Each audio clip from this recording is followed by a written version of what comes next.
Hello दोस्तों, मैं विकास कुमार। आज हम लोग देखेंगे क्लास 10th में एक चैप्टर है एनसीईआरटी में त्रिकोणमिति, उसमें देखेंगे और कुछ क्वेश्चन भी सॉल्व करेंगे। तो पहले देखते हैं, समझेंगे उसका कुछ कुछ कॉन्सेप्ट। क्योंकि देखिए, त्रिकोणमिति जो है तीन लैटिन शब्दों से मिलकर बना है। पहला है ट्राई, दूसरा है गोनो और तीसरा है मेट्रॉन। ट्राई का मतलब होता है तीन और गोनो का मतलब होता है भुजा या साइड और मेट्रॉन का मतलब होता है माप। मतलब जिसमें तीन भुजाओं की माप की जाती है उसे हम त्रिकोणमिति बोलते हैं। लेकिन तीन भुजाओं में भी उसमें स्पेशल हम देखेंगे समकोण त्रिभुज में। समकोण त्रिभुज जिसमें एक कोण 90 डिग्री के बराबर होते हैं और ये कोण, ये वाली कोण होती है जो 90 डिग्री के बराबर होंगे, और इसके सामने वाले कोण होंगे उसका हम बोलते हैं कर्ण। और बाकी दो भुजा है उनको बोलते हैं आधार और लंब। कर्ण को इंग्लिश में बोलते हैं हाइपोटेनियस और इसको ऐसे सूचित करते हैं, और नीचे वाली जो भुजा है इसको बोलेंगे आधार और इसको बी से सूचित करेंगे। और जो लाइन खड़ी है उसको बोलेंगे परपेंडिकुलर यानी कि लंब, इसको पी से सूचित करेंगे। इस प्रकार हम देखे हैं कि कर्ण जो है, कर्ण है, आधार है और लंब है। इन तीनों में देखेंगे कुछ गहरा संबंध है। इन तीनों में संबंध जो है एक पाइथागोरस प्रमेय है। उसमें क्या होता है, क्या है, कर्ण का जो स्क्वायर होगा बाकी अन्य दो भुजाओं जो है लंब और आधार उनके स्क्वायर के बराबर होंगे। तो कर्ण जो होता है इसका स्क्वायर जो करेंगे तो नीचे छोटे वाली जो दो भुजा होगी ना, आधार और लंब, इन दोनों के स्क्वायर के बराबर होंगे, जोड़ के बराबर होंगे। ये हमारा आ गया इस तीनों के बीच संबंध है। और यहाँ से हम अनेकों प्रकार तीनों का फॉर्मूला भी निकाल सकते हैं। जैसे जब अगर हम यहाँ से निकालेंगे आधार का फॉर्मूला, तो हमारा आधार जो होगा, ये प्लस का लंब है, माइनस इधर आएगा तो माइनस का होगा, तो कर्ण स्क्वायर माइनस लंब स्क्वायर। और तीसरा है हमारा लंब निकालेंगे, तो लंब का जो स्क्वायर होगा वो निकल के आएगा कर्ण का स्क्वायर माइनस आधार का स्क्वायर। और फिर यहाँ से एक काम हम और कर लेंगे।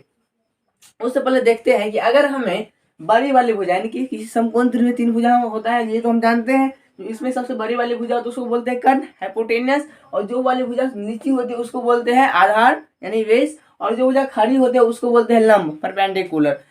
कर्ण को एच से, आधार को बी से और लंब को पी से सूचित करते हैं। और इन तीनों के बीच एक संबंध भी देखे हैं जो पाइथागोरस प्रमेय है। उसका संबंध है कि कर्ण का स्क्वायर जो होता है, मतलब बड़ी वाली भुजा का जो स्क्वायर होता है, अन्य दो छोटी भुजा यानी कि आधार और लंब, इन दोनों के स्क्वायर के जोड़ के बराबर होते हैं। तो वही हम लिखे यहाँ पे कर्ण का स्क्वायर जो आधार के स्क्वायर और लंब के स्क्वायर के जोड़ के बराबर है। यहाँ से आधार स्क्वायर का फॉर्मूला निकाले हैं हम, कर्ण स्क्वायर माइनस लंब स्क्वायर, और लंब स्क्वायर का कर्ण स्क्वायर माइनस आधार स्क्वायर। फिर यहाँ से हम अगर इसमें से हम स्क्वायर जो हटाएंगे, कर्ण को लिखेंगे एच और आधार को लिखेंगे बी, बी का स्क्वायर, प्लस में लंब को लिखेंगे पी, तो पी का स्क्वायर। और यहाँ से जब स्क्वायर हटाएंगे तो इसमें आएगा रूट। इस प्रकार यहाँ भी कर्ण को लिखेंगे एच, तो एच का स्क्वायर माइनस लंब को लिखेंगे पी, तो पी का स्क्वायर, और ये है आधार, आधार को बी, और फिर यहाँ से जब स्क्वायर हटाएंगे तो यहाँ लगेगा रूट। इसी प्रकार यहाँ भी पी जो है परपेंडिकुलर, इसका होगा H square minus B square. इस तरह हम ये तीनों फॉर्मूला देख सकते हैं। और फिर आगे देखते हैं इसी में। अब जो है मान लीजिए कभी काल जो होता है, इसको मान लेते हैं ए, जो समकोण है उसको मानेंगे बी, और जो ये वाली कोण है इसको मानेंगे सी। अब जो है हम लोग देखेंगे कि ये जो इसमें कुछ होता है, क्या है कि इसमें जो ये साइड जो होता है साइड चेंज होती रहती है। जैसे मान लीजिए कर्ण है, लंब है, आधार, तो कर्ण जो है वो हमेशा ही जो समकोण होगी उसके समकोण के सामने वाली भुजा ही कर्ण होगी, ये कभी चेंज नहीं होगी। चेंज होगा आधार और लंब। ये चेंज कैसे होता है, अगर मान लीजिए हम कौन पहले देखेंगे कौन सी के अनुसार, तो कौन सी यहाँ है, तो इसके अनुसार अगर देखेंगे, मान लीजिए हम यहाँ से किसी वस्तु को ऑब्जर्व करें तो हमें जो सामने वाली जो वस्तु है यहाँ जो रखी दिखाई देगी, जो खड़ी दिखाई देगी, इसलिए इसको बोलते हैं लंब, यानी कि इसके सामने वाली भुजा होगी लंब, और जो भुजा नीचे है उसको बोलेंगे आधार। तो कौन सी के अकॉर्डिंग, मतलब कि कौन सी से किसी वस्तु को हम देख रहे तो ये सामने वाली भुजा होगी लंब और नीचे वाली आधार, और जो सबसे बड़ी वो तो कर्ण होगा ही। तो कौन सी के अनुसार लंब जो हमारा होगा वो होगा ए बी, और आधार ये हो गया लंब, ये हो गया कर्ण, तो बाकी बचा वाला आधार, तो आधार होगा बी सी। अब देखेंगे कौन ए की दृष्टि से, कौन ए के अकॉर्डिंग। अगर मान लीजिए हम इसी को समकोण त्रिभुज को नीचे की तरफ घुमा दे, इस तरह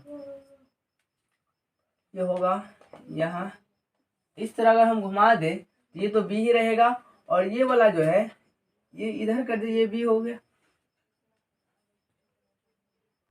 अगर हम इसको घुमा दे तो ये तो कोण बी ही रहेगा, और ये वाला नीचे ये होगा ए और ये होगा सी।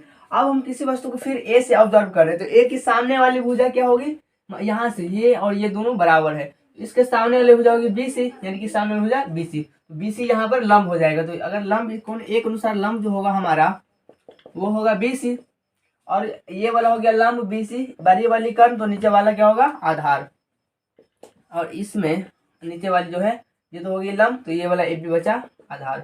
इस तरह एंगल जो है चेंज होते रहता है, कोण चेंज होते रहता है, और इस तरफ भुजा भी चेंज होता है। अब हम देखते हैं अनुपात, अनुपात समझेंगे, और हम देखें त्रिकोणमितीय अनुपात में देखेंगे ये जो है लंब आधार और कर्ण, इसको हम कितने अनुसार कितने रंगों से हम इसको क्या बोलते हैं अनुपात में लिख सकते हैं, आइए देखते हैं। अगर हम पहले लिखेंगे लंब बटे कर्ण, लंब यानी कि P और कर्ण यानी कि H, मतलब लंब और कर्ण का जो अनुपात होता है, लंब और कर्ण का अनुपात, उसको हम बोलते हैं साइन थीटा।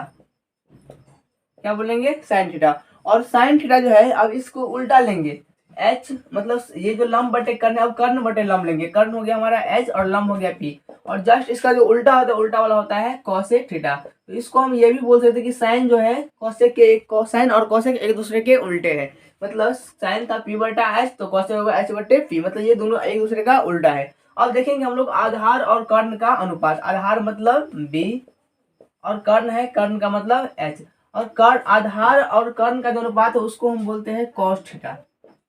क्या बोलते हैं, कॉस थीटा। और जस्ट इसका उल्टा यानी कि कर्ण बटे आधार, इसको बोलते हैं सेक थीटा।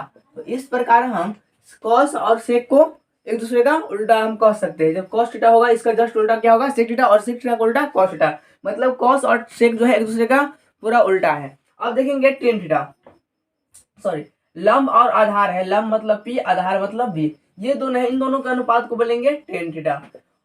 और जस्ट इसके उल्टा मतलब आधार और लंब, आधार मतलब B और लंब बोले तो P, इन दोनों का जो अनुपात हुआ इसके अनुपात को बोलते हैं कॉट थीटा। इस प्रकार अगर P बटा B 10 तो B बटा P क्या होगा कॉट, मतलब इस प्रकार 10 और कॉट एक दूसरे के उल्टे हैं। तो इस प्रकार हम समझ सकते हैं कि साइन जो है कॉसेक का उल्टा है और कॉसेक साइन का उल्टा, ये हमारा पहला जोड़ा, और दूसरा जोड़ा है कॉस उल्टा सेक का और सेक उल्टा कॉस का, ये हमारा दूसरा जोड़ा है, और 10 उल्टा कॉट का और कॉट उल्टा 10 का।